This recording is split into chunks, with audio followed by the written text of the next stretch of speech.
So my project is called Project Pragati. I aim to reduce menstruation-related school absenteeism and dropouts. And we are talking about these issues in big cities as well, right? There's Right. so many boys and girls who are doing project on this. Something as simple as menstruation was causing a lot of issues in these girls' lives. A lot of these girls have to drop out of school. In every awareness session of mine, they were very shy, they were very hesitant. As we built that connection, they all realized that they're all going through the same thing, getting through to them and helping them have a voice and take back some of the power that has been taken from them. And do they realize that the power has been taken away from them? I don't think that they do. Sanitary pads are impacting our environment. Through my project, I decided to distribute sustainable, compostable sanitary pads. Did you get any resistance from the community? I did find some resistance from, say, principals of schools where all the teachers were male because they don't feel like it's something that's necessary.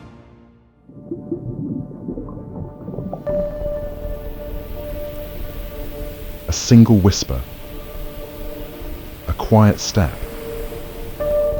small actions that ripple through time, T-minus 10, 9, reshaping 8, futures. 7, In a world where silence reigns, bold voices rise, defying boundaries 5, 4, and rewriting 3, destinies. 2, 1. From the quiet lanes of rural India to the cutting edge of innovation, these aren't just stories. They're sparks igniting change. This is not just a conversation. It's a movement. Witness the power of the butterfly effect.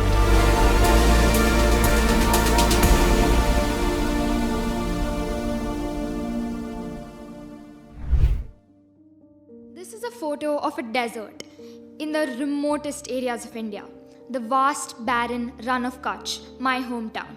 Can you imagine living here? Can you imagine making just $58 per month in a family of 4? Can you imagine not having any access to basic healthcare and sanitation facilities? This is the shocking reality of the 2 million people who live here. They cannot even afford to put food on their table, let alone spend money on menstrual products.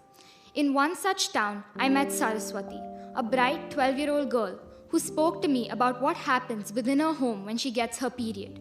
What I heard was heartbreaking. She has to remain isolated, she cannot enter the kitchen or the temple.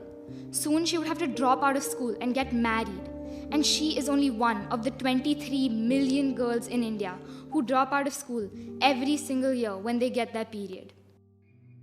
Hello everyone, welcome to the new episode on the Big on Small Talk in the Butterfly Effect series. You know, when I grew up, I used to be a big fan of superheroes. Superman, Spider-Man, and I used to wonder, where are they? Will they ever come? Will I see them? But we do have them. They are soft, they are gentle, they speak well, they don't look like them, but they are making a big change in our world.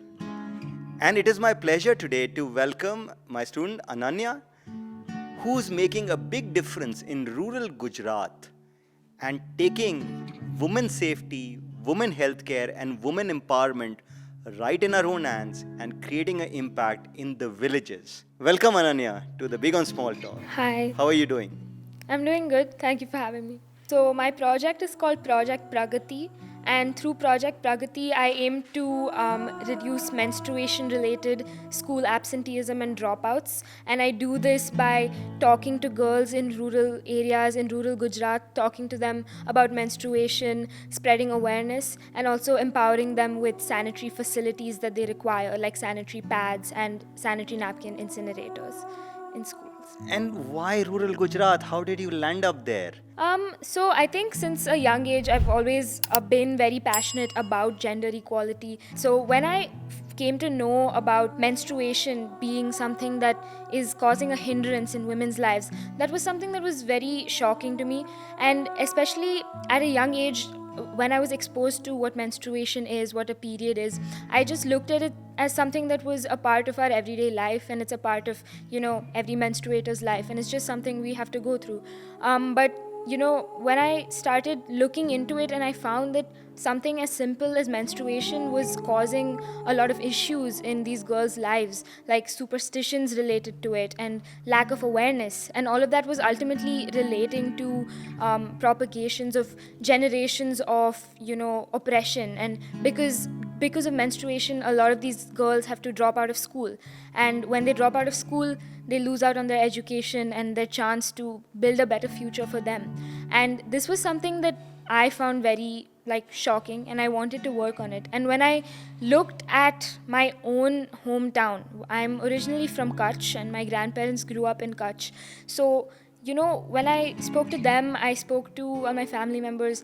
They told me, that these kinds of issues are actually very, very prominent in places like Kutch, where, they don't have any access to basic healthcare, sanitation, awareness, education. They have not even heard of, And we are talking about these issues in big cities as well, right? There's so many boys and girls who are doing project on this, but you think that there's a bigger issue in Kutch and in the underserved areas of India. I think places like Kutch are also overlooked by things such as government schemes and things like that, because people don't think to go that deep into the corners of India, where in Kutch we have the most marginalized groups in the country. We have the salt pan workers, the fishermen communities, and they are often not even helped by these government schemes and things like that, because they are simply too far removed from our mainland. How did you land up getting here? Like you are in Bangalore, you are in one of the best schools, and I have known you now doing this project for the last 4 years. What was the driver? What was the starting point? I think when I saw the real situation on the ground in Kutch, and I heard about it from that was during your summer vacations? Yeah, so during my summer vacations, I always, every year, visit Gujarat. So your grandparents? Yeah, for my grandparents. Through my aunt, we got connected to a sarpanch and a couple of schools as well near Vadodara, not in Kutch. So it was still a much better situation than what is in Kutch. But I spoke to the sarpanch and I spoke to her about menstruation and what the situation is in her village. And, the insights that I gained from that itself were enough to kind of show me that they were enough to show me that I had to do something to change it. So you didn't give up and say, this is too hard a problem to solve, and I'm just going to come back? At that point, I probably didn't realize the magnanimity of the problem. I realized, okay, here's a school near Vadodara. It needs some help. There are some girls here. They maybe don't know about menstruation. They haven't been given a talk about it. I can go and give them a talk. And did you talk in Gujarati? Yeah, so that was also another reason that I feel like I was able to connect with them a lot, which was that I can speak Gujarati with them. And I think a lot of, even if you have access to digital technology, things like that, online resources, knowledge about menstruation, it's hardly ever in local languages, hardly ever in Gujarati. That's a big one. Yeah, it's hardly, yeah. We have movies like Padman and other initiatives that are coming, but how do you get it to the grassroots? Yeah, and I think the nature of menstruation as a topic to them is something that's so personal to them, and they are so shy to talk about it because of the taboos and things that they have been exposed to for a very long time. And I think someone actually talking to them who was of their own age and they could actually feel open with. And did they open up?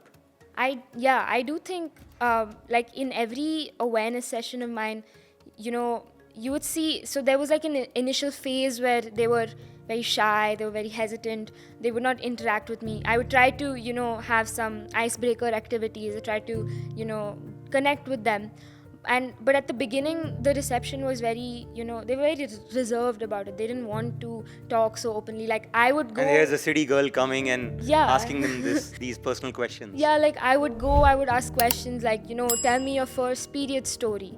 And something like that, talking about something like that is something that's unheard of to them. Yeah, it's not normalized even in the big cities today. So. Yeah, so they would, they probably why is she coming here asking us these personal questions, things like that. But I saw myself how, as the session progressed, as I talked to them more openly, as I shared my own stories and my own experiences, and they realized that, hey, maybe we're not that different, maybe it's the same, she's going through the same thing as us. Towards the end of the session, I saw them opening up a lot more, and I would have, I always have a Q&A session at the end, which often goes on for much longer than the awareness session itself, which at the start I would ask them, if you have any questions, please let me know. They would never open up, ask questions, but as we built that connection, towards the end, there would just be like an outpour of questions and things that they wanted to share. Oh, they wanted. Yeah. They opened up. I mean, yeah, they actually, if we see the way, the questions that they asked, the way that they spoke, it was things that they have been wanting to say for a long time, wanting to ask for a long time, but have never had that opportunity. So, Did you get any resistance from the community? Yeah. It's a fantastic project, and most fantastic projects get killed because it doesn't go with, the yeah. community. yeah, so definitely, I think if we talk about more urban spaces, like in the villages, urban compared to the salt pans, in places like that, I did find some resistance from, say, principals of schools who are mostly it's all male dominated. Like the principals are male, the teachers are male. I actually found a lot of schools where all the teachers were male, so it was all the more difficult for these girls to To have a voice and even access this information. correct. So there would be some resistance from them sometimes as well, because they don't feel like it's something that's necessary. They feel like they're covering it in their biology syllabus. You don't need to talk to them. But I think that can only be broken if they themselves understand the pervasiveness of the issue. And But what is the big impact that you have created? I think through my awareness sessions, I've educated, thousands of girls in various schools. And I think the main impact that I feel like I have created is like really getting through to them and helping them have a voice and take back some of the power that has been taken from them because Wow. because society has told them, you can't talk about this, you can't be open about it. I feel like giving that back to them is the most important thing. That And do they realize that the power has been taken away from them?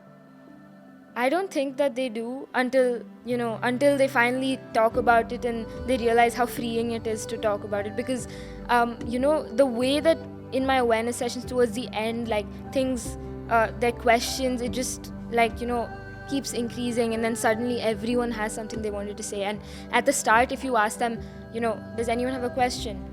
Like completely silence, as if none of them have any questions. And at the end, you have every single girl in the crowd asking one question, more than one question. That's a big impact. Yeah. Something important that comes out of that is they all realize that they're all going through the same thing. They have the same questions, they have the same superstitions that they're facing. A lot of them want to share some superstitions that they're facing with me. Sometimes they're funny ones, so they all have a shared laugh over it. And they realize that, hey, even she's going through the same thing. And it's I think it's a really empowering space for all of them. So what's one of those funny ones that you want to share that? Yeah, so I've heard a lot, but one of them which I remember from recently is so one girl was telling me that her parents told her that if she's on her period and she touches another girl, then the other girl will also get a period immediately.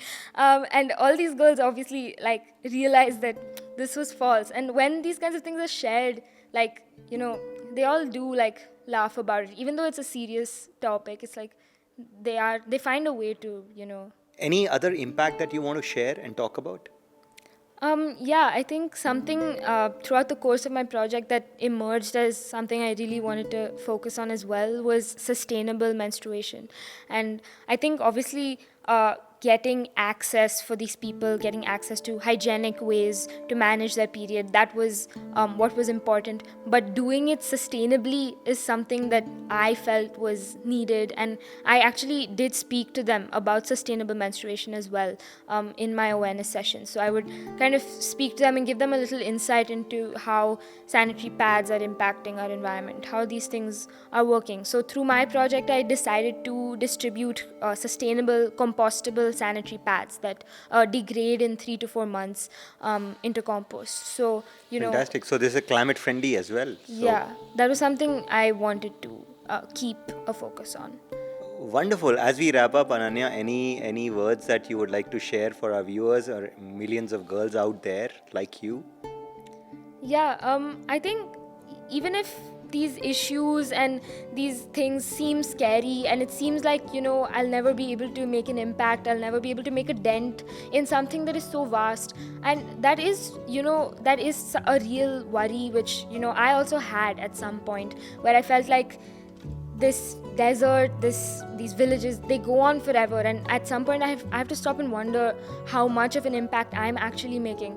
But I think that, when we look at the quality of the impact, when I speak to every single girl that has ever come up to me who has told me that after your session my outlook was changed, my attitude was changed, like it really benefited me. Even if one girl were to come up to me and tell me that, that in itself is what I think impact is. And the fact that I was able to help so many thousands of girls, just help them find their voice. I think making those small steps is something that's very much achievable, and that's something that you shouldn't lose sight of, and not try to always aim for the next thing and the bigger thing, but rather focus on the small things you can do and the small things that can help even people in the smallest of ways. I think that's what makes the biggest impact. Very inspiring, Ananya, and I know you are in your 12th grade.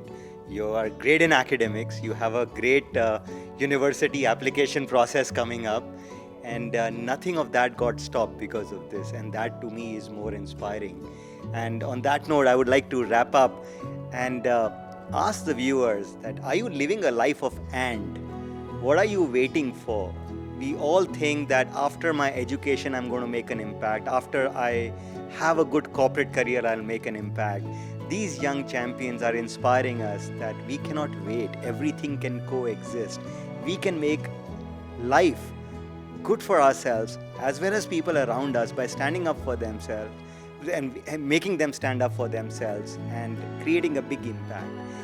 What do you think about this episode? What has Ananya done that inspired you the most? What can you do in your community? Like, share and comment on the Big on Small Talk.